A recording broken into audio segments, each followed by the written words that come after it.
बिस्मिल्लाहिर्रहमानिर्रहीम। अस्सलाम वालेकुम नाज़रीन कराम, एक नई वीडियो और एक नए मौजू के साथ आपकी खिदमत में हाज़िर होते हैं।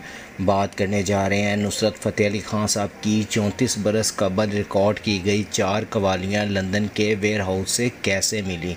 इस वीडियो की डिटेल में जाने से पहले अगर आप मेरे चैनल पर नए हैं और पहली दफ़ा आए हैं तो जल्दी से जल्दी चैनल को सब्सक्राइब कर लें और बेल आइकन को ज़रूर दबाएँ ताकि मेरी लेटेस्ट वीडियो आप तक पहुँचती रहे। पाकिस्तान और इंडिया समेत पूरी दुनिया में लेजेंड समझे जाने वाले गुलकार और कवाल नुसरत फ़तेह अली ख़ान की 90 की दहाई की एक एल्बम इनकी वफ़ात के 27 साल बाद रवां साल रिलीज़ की जा रही है।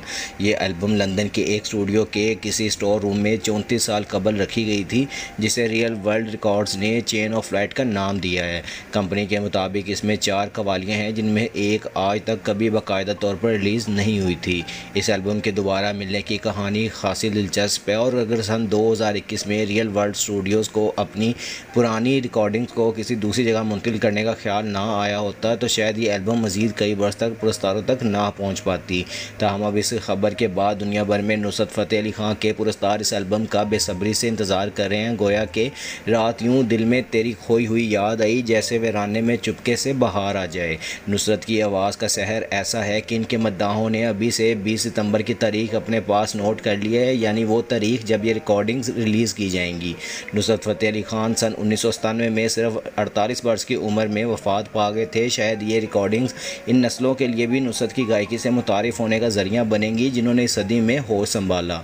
लेकिन 34 साल कबल रिकॉर्डिंग की गई एल्बम अब इतने सालों बाद मंजर आम पर कैसे आई, तो इस बारे में हमने रियल वर्ल्ड स्टूडियो से बज़रिया ईमेल इस हवाले से बात की है। और यूँ तो नुसरत फ़तेह अली ख़ान की आवाज़ में गाई गई गज़ल आफरीन के मुताबिक हुस्ने जाना की तारीफ़ मुमकिन नहीं, लेकिन फिर भी नुसरत के मद्दाह और गायकी में उनके साथ इश्तराक करने वाले अमरीकी गुलकार जेफ बेकली ने इनकी तारीफ़ इन अल्फाज में की थी कि इनमें बुद्धा भी है और भूत भी और एक पागल फरिश्ता भी। उनकी आवाज़ मखमली आग जैसी है जिसका कोई सानी नहीं। ये रिकॉर्डिंग एक गैर मुल्की लेबल की जानिब से रिलीज़ करने के ऐलान के बाद ये सवाल अक्सर लोगों ने पूछा है कि नुसरत फ़तेह अली ख़ान के गैर मुल्की मद्दाह कब और कैसे बने।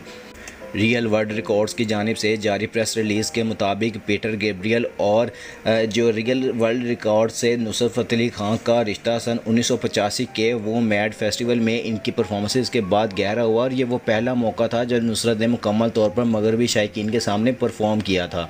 वो अपने साथ 9 अफराद पर मुश्तमिल कवाल पार्टी भी लाए थे और ये परफॉर्मेंस एसेक्स में छोटे से इलाके मेरिसा आइलैंड पर मुनक्किद हुई और फेस्टिवल में आने वाले अफराद ने रात गए तक चलने वाले ये शो सुना जो तारीख रकम करने वाला था। इस तारीखी फेस्टिवल के फ़ौरन बाद इन्हें इस लेबल के लिए साइन कर लिया गया और यहाँ से इनकी बैनुल कौमी साख में इजाफा होने लगा। गैब्रियल के साथ 1979 में इनकी एल्बम पैशन में भी गाया जो film the last temptation of Christ में फ़ीचर हुई।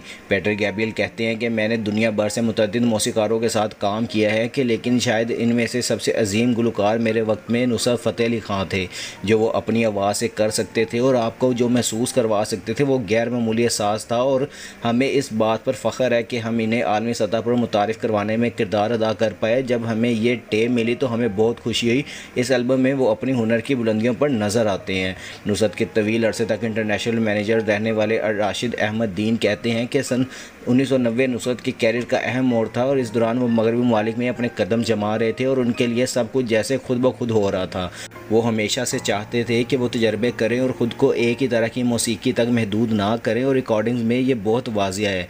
अलियास हुसैन नुसरत की जवानी से इनके शागिर्द थे और इनके कवाल पार्टी में बतौर प्रॉम्प्ट खिदमात अंजाम देते आए हैं। उन्होंने सितंबर सन 2020 में बात करते हुए कहा था कि उनकी गैर मुल्की दौरों और मगरबी मद्दाहों के बारे में बताया था। अलियास हुसैन के मुताबिक यूरोप के दौरे पर जब उन्होंने अल्लाहू अल्लाहू गाया तो गोरों को समझ नहीं आती थी, मगर वो दीवाना वार झूमते रहते थे। इन्हें फ़्रांस में लोगों ने मिस्टर अल्लाहू का खिताब दिया। अलियास हुसैन के मुताबिक वो यूरोप में कहीं भी जाते तो लोग नुसरत फ़तेह अली ख़ान को मिस्टर अल्लाहू कहकर पुकारते थे। जापान में जब फोकोहुको में उन्होंने म्यूज़िक के मेले में परफॉर्म किया तो जापानी अवाम ने इनके सुरों और गायकी पर इन्हें सिंगिंग बुद्धा यानी मौसीकी के देवता का खिताब दिया। अलियास हुसैन ने बताया बताया कि जब भी जापान किसी शो के लिए जाते तो हाल में उनके दाखिल होते ही तमाम अफराद अपनी नशिस्तों से उठ जाते और शो शुरू होने से पहले ही इनके एहतराम में कम अज़ कम 1 मिनट की खामोशी इख्तियार की जाती। इलियास हुसैन के मुताबिक यूरोप में इनके बहुत से शागिर्द थे। रियल वर्ल्ड रिकॉर्ड से जब हमने यही सवाल पूछा कि आखिर ये रिकॉर्डिंग इतने अरसे बाद मिली कैसे, तो उन्होंने बज़रिया ईमेल हमें इस बारे में तफसील से जवाब दिया। और सन 1990 की दहाई के आगाज़ में Nusrat Fateh Ali Khan real world Studios में मुतअद्दिद मरतबा रिकॉर्डिंग कर चुके हैं, जिनमें रवायती कव्वाली और गुलकारों माइकल ब्रोक और पेटर गैब्रियल के साथ सेशंस भी शामिल हैं।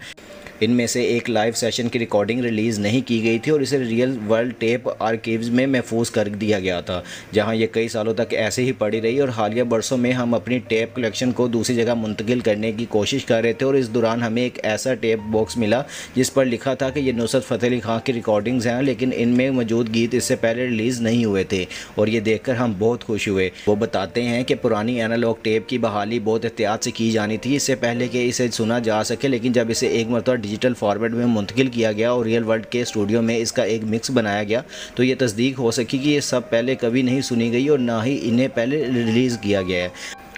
हमें ये एल्बम्स ढूंढकर बहुत खुशी हुई, लेकिन अब हम पीछे मुड़कर देखते हैं तो ये ज़्यादा हैरानकुन भी नहीं है कि ये टेप्स हमारे पास मौजूद थी। सन 90 की दिहाई में हम नुसरत की एल्बम्स रिलीज़ करने के हवाले से खासी मोहतात थे, क्योंकि हमारे पास इनकी मौसीकी को प्रॉम्प्ट करने के लिए वक्त भी था और जगह भी। उन्होंने कहा कि इस वक्त हम सिर्फ CD और LP के ज़रिए इनकी रिकॉर्डिंग्स रिलीज़ कर सकते थे, लेकिन क्योंकि इस वक्त कोई डिजिटल प्लेटफॉर्म मौजूद नहीं था, इसलिए हम अपना रिलीज़ शेड्यूल बहुत ज़्यादा मसरूफ़ भी नहीं करना चाहते थे। एक ही वक्त में सारी एल्बम रिलीज़ कर दी, इसलिए कुछ गानों को बाद में रिलीज़ करने के लिए एक तरफ रख देना कुछ नया नहीं था। ताहम इन टेप्स को हम वक्त के धुंधलके में मुकम्मल तौर पर फरामोश कर चुके थे जब तक हमने इन्हें कई बरस बाद दोबारा नहीं ढूंढ लिया।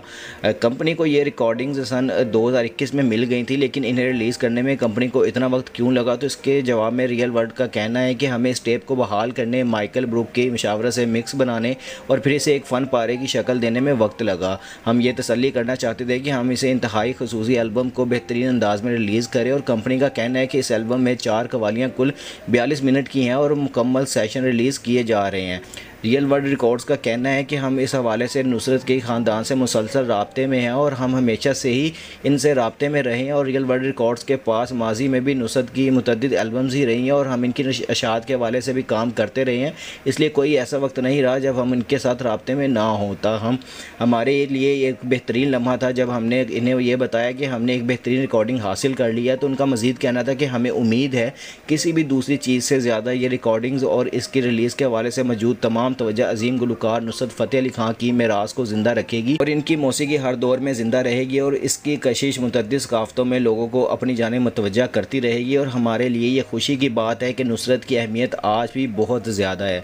तो ये मालूमाती वीडियो अगर आपको पसंद आई है तो जल्दी से जल्दी लाइक शेयर और कमेंट्स कर दिया करें और जिस भाई ने अभी तक चैनल को सब्सक्राइब नहीं किया वो जल्दी से जल्दी चैनल को सब्सक्राइब कर लें और बेल आइकन को ज़रूर दबाएँ ताकि मैं लेटेस्ट वीडियो आप तक पहुँचती रहे। इंशाल्लाह मिलते हैं नेक्स्ट वीडियो में। अपना और अपने आसपास के लोगों का ख्याल रखिएगा और दुआओं में हमें भी याद रखिएगा। अल्लाह हाफ़िज़।